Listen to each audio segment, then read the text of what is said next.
Good morning students.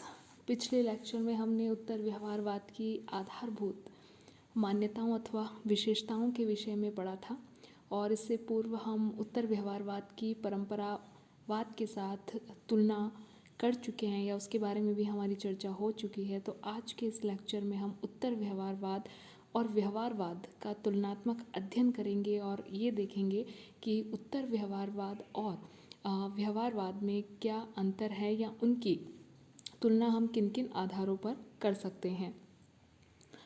अपनी उत्पत्ति से व्यवहारवाद एवं उत्तर व्यवहारवाद दोनों ही आधुनिक राजनीति विज्ञान को अमेरिकी जो राजनीति विज्ञान है उनकी देन है।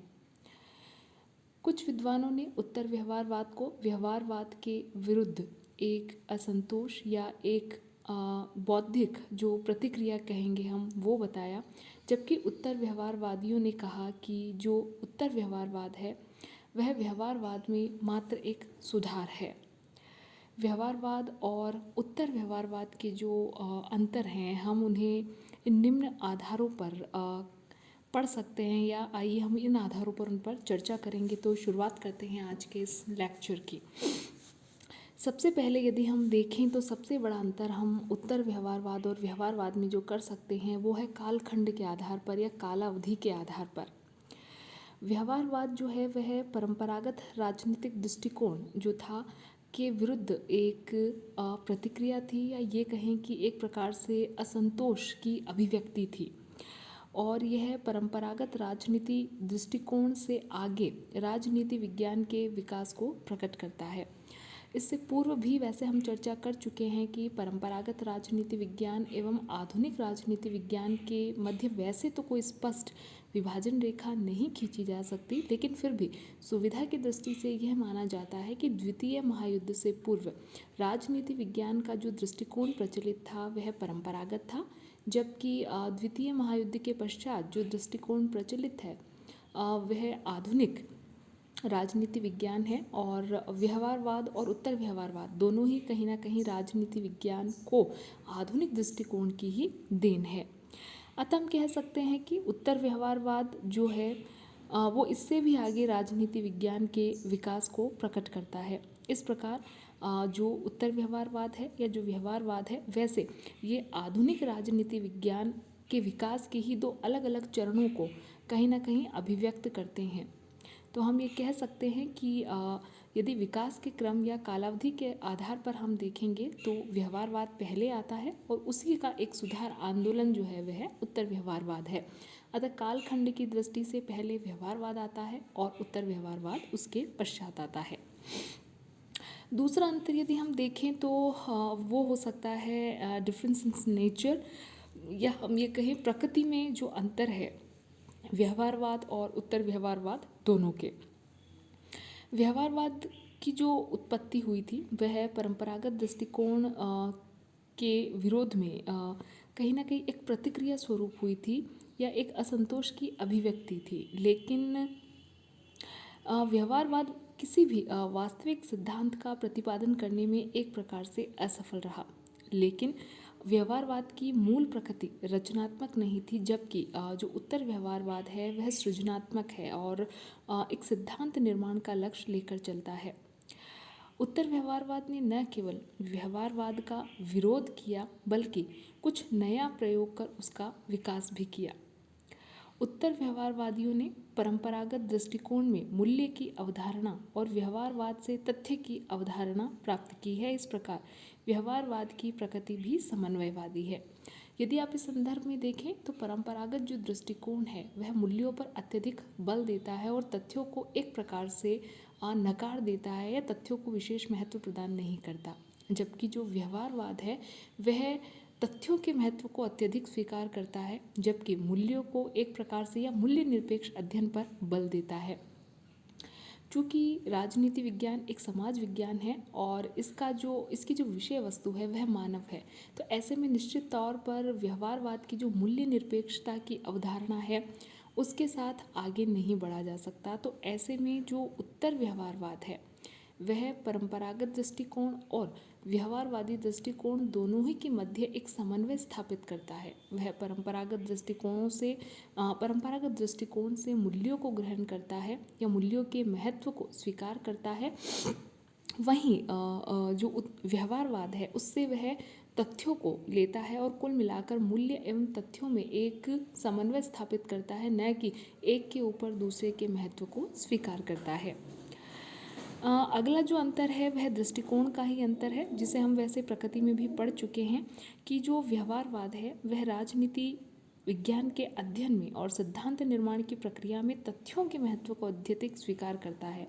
चूँकि व्यवहारवाद का जो मुख्य बल था या जिसका मेनली स्ट्रेस था वो कहीं ना कहीं राजनीति विज्ञान को एक विज्ञानों की श्रेणी में लाकर खड़ा करना था और अपने अध्ययन को अधिकाधिक वैज्ञानिक बनाना था। तो ऐसे में जो व्यवहारवाद है वह तथ्यों पर अधिक बल देता है और मूल्य निरपेक्षता पर जोर देता है, जबकि समाज विज्ञान में ऐसा संभव नहीं है। अतः इसी त्रुटि को सुधारते हुए जो उत्तर व्यवहारवाद है वह राजनीति विज्ञान में तथ्यों के महत्व को तो स्वीकार करता ही है, लेकिन साथ साथ जो मूल्य हैं उनके के महत्व की भी पुनर्स्थापना करता है, जो कहीं ना कहीं व्यवहारवाद में धूमिल सी नज़र आती है। अब हम बात करते हैं मान्यता संबंधी अंतर। व्यवहारवाद ने राजनीति विज्ञान और प्राकृतिक विज्ञान में आधारभूत समानता स्वीकारी है और राजनीति विज्ञान को एक विज्ञान के रूप में विकसित करने की कोशिश की है, जिसे हम कह सकते हैं कि वो असफल रही। लेकिन जो उत्तर व्यवहारवादी हैं वे राजनीति विज्ञान को प्राकृतिक विज्ञान के समान नहीं मानते। उन्होंने राजनीति विज्ञान को एक समाज विज्ञान के रूप में ही मान्यता दी है। और शायद व्यवहारवाद की सबसे बड़ी कमी भी यही है कि वह समाज विज्ञान, चूँकि हम राजनीति विज्ञान को पढ़ते हैं और राजनीति विज्ञान की जो विषय वस्तु है वह हमारा अपना समाज और मानव है, और प्राकृतिक जो विज्ञान है उनकी श्रेणी में हम कभी भी एक सामाजिक विज्ञान को नहीं रख सकते। चूँकि व्यवहारवाद राजनीति विज्ञान को समाज विज्ञान से हटाकर एक प्राकृतिक विज्ञानों की श्रेणी में रखता है, तो ऐसे में वह तथ्यों को अत्यधिक महत्व प्रदान करता है, मूल्यों को नहीं। तो ऐसे में हम ये कह सकते हैं कि चूँकि राजनीति विज्ञान एक समाज विज्ञान है तो हम उसमें मूल्यों की अवहेलना नहीं कर सकते। तो इसी त्रुटि को उत्तर व्यवहारवाद अपने इस सुधार आंदोलन के माध्यम से सुधारता है और न केवल तथ्यों के महत्व को स्वीकार करता है बल्कि उसके साथ साथ मूल्यों के महत्व की भी पुनर्स्थापना करता है और राजनीति विज्ञान को प्राकृतिक विज्ञान के दायरे से बाहर निकालकर उसे पुनः सामाजिक विज्ञान या समाज विज्ञान के रूप में पुनर्स्थापित करता है और मूल्यों के महत्व की भी पुनर्स्थापना करता है। एक और अंतर जो हम उत्तर व्यवहारवाद और व्यवहारवाद में कर सकते हैं वह अंतर है प्रासंगिकता का अंतर। व्यवहारवाद की जो उत्पत्ति थी वो एक प्रकार से जो परंपरागत दृष्टिकोण की कमियां या त्रुटियां थी उसके विरोध स्वरूप होती है, उसके अंतर विरोधों के कारण होती है। लेकिन व्यवहारवाद अपने युग के संदर्भ में अप्रासंगिकता के दोष को भी एक प्रकार से अपने भीतर भी धारण किए हुए है, जबकि उत्तर व्यवहारवाद जो है वो इस संदर्भ में प्रासंगिकता के गुण से संपन्न है और वो प्रासंगिकता को ही सबसे मुख्य आधारशिला के रूप में स्वीकार करता है।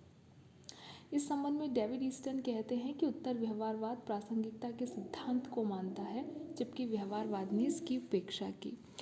प्रासंगिकता का अभिप्राय मात्र इतना है कि जो भी शोध किए जाएं राजनीति विज्ञान में या जितने भी अनुसंधान हो या जितना भी सिद्धांत निर्माण का कार्य हो वो समाज के संदर्भ में प्रासंगिक होना चाहिए। प्रासंगिक इस मायने में कि वर्तमान समय में या समसामयिक परिस्थितियां जो भी रहती हैं, यदि आपका शोध उन परिस्थितियों से तारतम्य नहीं बैठाता है या किसी भी प्रकार की चुनौती या संकट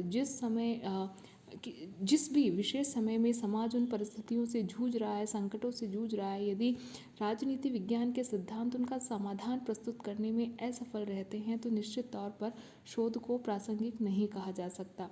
और व्यवहारवाद की जो सबसे बड़ी कमी मानी जाती है वह यही है कि व्यवहारवाद जिस समय अस्तित्व में आया उस समय विश्व विभिन्न प्रकार की चुनौतियों से जूझ रहा था और विभिन्न राज्य व्यवस्थाएं जो थी वो अस्थिरता के दौर से गुजर रही थी, लेकिन व्यवहारवाद इनमें से किसी भी समस्या का कोई विश्वसनीय निदान राजनीति विज्ञान को नहीं दे पाया। यही कारण है कि व्यवहारवादियों ने ही, जिनमें डेविड ईस्टन का नाम मुख्य रूप से लिया जाता है, की कमियों को पहचानते हुए उत्तर व्यवहारवाद की ओर कदम बढ़ाया। तो हम ये कह सकते हैं कि जो उत्तर व्यवहारवाद है वह व्यवहारवाद का ही एक अगला स्टेप है, एक नेक्स्ट चरण है, जिसमें कहीं ना कहीं व्यवहारवाद की त्रुटियों, कमियों या सीमाओं को दूर किया गया है। तो आज के इस लेक्चर में हमने उत्तर व्यवहारवाद तथा व्यवहारवाद के विषय में पढ़ा। उत्तर व्यवहारवाद तथा जो व्यवहारवाद है उनमें उनके मध्य हमने विभिन्न आधारों पर, चाहे वो कालखंड के आधार पर हो, चाहे नेचर, चाहे जो अप्रोच है या जो मान्यता है या जो भी प्रासंगिकता, जो विभिन्न आधार हमने लिए, उनके आधारों पर हमने उत्तर व्यवहारवाद और व्यवहारवाद का तुलनात्मक अध्ययन किया। आने वाले लेक्चर्स में हम उत्तर व्यवहारवाद का समालोचनात्मक अध्ययन करेंगे। तो आज के इस लेक्चर में इतना ही। धन्यवाद।